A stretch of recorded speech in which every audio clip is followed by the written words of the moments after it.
পাকিস্তান দুঃস্বপ্নেও ভাবতে পারেনি এইভাবে তাদের আরব মুলুকের অন্যতম বন্ধু বা যিনি ঋণ দেন ক্রেডিটার, তিনি একেবারে সরাসরি বলবে ভাই অনেক হয়েছে, এবার আমাদের পয়সা ফেরত দাও।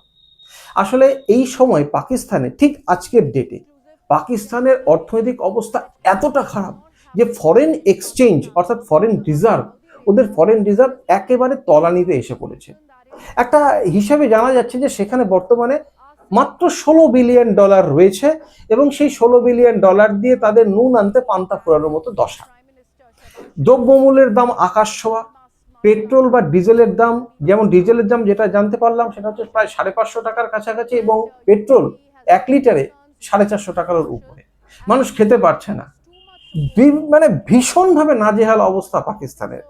কিন্তু যে মুখেন মারিদম জগৎ, পাকিস্তানের এলিট ক্লাসে যারা পাকিস্তানকে শাসন টাসন করে আসেন, এই শাহবাজ শরীফ, এই নওয়াজ শরীফের যারা তুতো ভাই বা তাদের বংশবদ আত্মীয়রা, আসিম মুনিরের মতো এক ধরনের যারা মিলিটারি জেনারেল, যারা দেশকে বিক্রি করতে যাদের কোনো হাত পা কাঁপে না, তারা এই সুযোগে ভেবেছিল যে যখন ইরানের উপরে আক্রমণ করলো ইসরায়েল, যে তাদের স্ট্র্যাটেজিক লোকেশন নিয়ে, যেহেতু ইরানের খুব কাছে আছে পাকিস্তান, তারা আমেরিকাকে বলবে যে আপনি দাদা এদিক থেকে এসে আক্রমণ করুন, আর ইরানকে গিয়ে তারা বলছে যে আমি আপনাদের মধ্যে নেগোসিয়েশন করে দিচ্ছি। এই দালালি, বেগারিস্তান যেটা বলা হয়, এই দালালির প্রবৃত্তিটা তো পাকিস্তানের চিরদিন, কিন্তু পাকিস্তানকে তো কেউ বিশ্বাস করে না। আসলে হয়েছেটা কি, এর মধ্যেই যখন 28শে ফেব্রুয়ারি ইরানের উপরে অ্যাটাক করলো ইসরায়েল এবং আমেরিকার যৌথ বিমান বাহিনী, ঠিক সেই সময় ইরান প্রত্যুত্তরে আরব মুলুকে তাদের চারিপাশে থাকা প্রত্যেকটা দেশে তারা হিট করেছে। সৌদি আরব, তারা হিট করেছে কুয়েত, কাতার, বাহরিন এবং ইভেন ইউএই কে, যে ইউএইর সঙ্গে কিন্তু ইরানের একটা সম্পর্ক ভালো ছিল। ইউএই ভেবেছিল ভাই পাকিস্তান তাদের কাছ থেকে অনেক অনেক অর্থ টাকা বিভিন্ন সময় তারা লন্ডন করেছে, তাদের বিপদে দাঁড়িয়েছে, সেই পাকিস্তান বোধহয় এবার খোলামেলা ভাবে এসে সৌদি আরব বা ইউএইর পাশে এসে দাঁড়াবে। কিন্তু পাকিস্তান তো এদিকেও থাকবে ওদিকেও থাকবে, মানে সবাইকে নিয়ে পাকিস্তান চলার যে দালালি করার প্রবৃত্তি, এটাতে পাকিস্তান এবার ফেসে গেল। ওর নেগোসিয়েশনে না ইরান এলো, না আমেরিকা ওকে পুরোপুরি বিশ্বাস করছে। সব থেকে বড় হয়েছে কি, যে সম্প্রতি ইউএই বলেছে ভাই আমি আপনাদের যে $3.5 বিলিয়ন, কত টাকা হয় আমার জানা নেই ভারতীয় মুদ্রায়, এই টাকা আপনি আমাকে তুরন্ত ফেরত দিন। তুরন্ত বলতে কি, বাই দ্য মান্থ অফ এপ্রিলের শেষের মধ্যে এই টাকা পাকিস্তানকে ফেরত দিতে হবে। পাকিস্তানের মাথায় বাজ পড়েছে, এত টাকা দেবে কোথা থেকে? ওই যে আমি প্রথমেই বললাম যে ওদের কাছে ফরেন রিজার্ভ আছে এখন মাত্র $16 বিলিয়ন।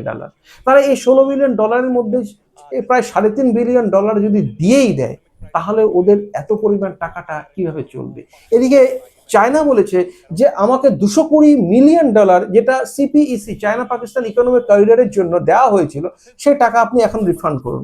এবং শোনা যাচ্ছে সৌদি আরবও নাকি পাকিস্তানের উপর বেজায় খাপ্পা, যে ভাই তুমি এসে ঢাকঢোল পিটিয়ে তুমি আমার সঙ্গে ডিফেন্স প্যাক্ট করেছিলে যে আমার উপর হামলা হলে তুমি ওখানে হামলা করবে, তুমি পাঠাবে, অথচ তুমি দুই দিকেই খেলছো।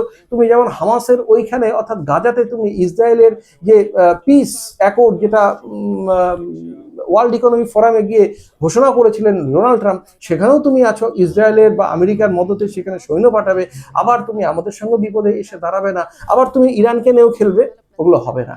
এবার এই জায়গাটায় বিশাল প্রবলেমে পড়তে চলেছে পাকিস্তান। এখন দেখা যাক আগামীতে কি হয়। তবে হ্যাঁ, এপ্রিলের মধ্যে ওকে অবশ্যই $3.5 বিলিয়ন, আপনারা ক্যালকুলেটর হিসাব করে জানাবেন কত পরিমাণ টাকা হয়, দেখবেন যে এত পরিমাণ টাকা কিন্তু এবার দিতে হচ্ছে। তাহলে মোরাল অফ দ্য স্টোরি এটাই দাঁড়ালো যে যারা প্রত্যেককে নিয়ে প্লিজ করতে যায় না, যে বিভিন্ন জায়গায় একবার এখানে যাব সেখানে যাব, বারবার রং পরিবর্তন করে, একটা সময় তারা এমন ফাঁসে যে সেখান থেকে তারা কিন্তু বেরোতে পারে না। পাকিস্তানের ক্ষেত্রেও কিন্তু সেই একই জিনিস ঘটেছে, একবার ইরান, একবার চায়না, একবার আমেরিকা, একবার ইসরায়েল, একবার সৌদি আরব, একবার কুয়েত, কাতার, সব জায়গায় করার পরে ও ঘেঁটে হয়ে গেছে। একদিকে ক্রমবর্ধমান অর্থনৈতিক অবস্থার হাল চূড়ান্ত খারাপ, মানুষের মধ্যে ওখানে দিনের পর দিন ক্ষোভ বৃদ্ধি পাচ্ছে, এবং শাহবাজ শরীফ কয়েকদিন আগে একেবারে করজোরে খুব গলা নামিয়ে একবার ভিক্ষের মতো করে আবার ভিক্ষে চাইছে জনগণের কাছে যে আপনারা আপনাদের যা আছে আমাদেরকে দিন, এই বিপদে দাঁড়ান। এর উপর মরার উপরে খাড়ার ঘা ইউএই অর্থাৎ ইউনাইটেড আরব আমিরাটস টাকা চেয়ে বসলো, যে যেই টাকা তাদেরকে দেওয়া হয়েছে সেই টাকা তাদের ফেরত চাই, এবং সেটা ইমিডিয়েট চাই, আর কোনো কথা হবে না।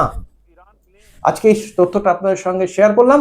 আপনারা কেমন লাগলো অবশ্যই কমেন্টসে জানান এবং আপনাদের বক্তব্য আপনারা গুছিয়ে এই প্রতিবেদনের সঙ্গে যুক্ত করে দিন। ধন্যবাদ, ভালো থাকবেন।